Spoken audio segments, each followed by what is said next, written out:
Well, this is exactly what's expected. I knew the analysis community were going to think upon this animation's release. I've heard several harsh things about this particular animation, and some of the really positive outlooks come from my end.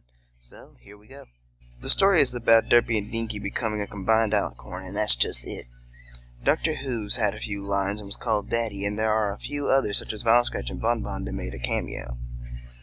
My opinion may not seem like much, but here's the thing. I believe it to be an alteration story to the alternate main six finding the elements of harmony, or maybe them finding the elements in the future. We could see the Nightmare Moon story being reversed and interpreted differently by showing that Celestia wants eternal night to maybe teach her sister a lesson.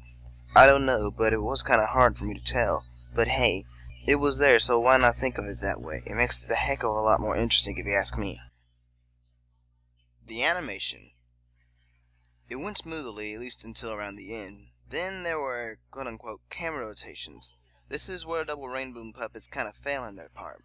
The one thing I loved were CGI backgrounds. Most of the work was obviously spent into making that instead of the punny animations, but I can't complain too much. It's just the way they did it, and they have plenty of room for improvement.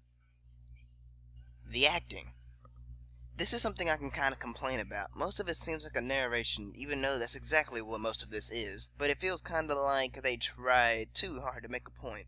The actors for Derpy and Dinky did just fine, and the voice of the Doctor sounded like a mix between British and American. Dinky's speech at the end was kind of cheesy, much like Friendship is Magic, but it got the point across. The twist at the end with Derpy and Dinky was weird. I thought Derpy was the alicorn and would do a Twilight style. I'm not complaining about this. I just find it weird and out of nowhere. If you think about it, it's about overthinking. It's fine because overthinking is what I do. That's pretty much all there is to say. I'm Thunderblur, and I will see you later. Proofreading credit goes to Cat Avenger. Go check out her DeviantArt page.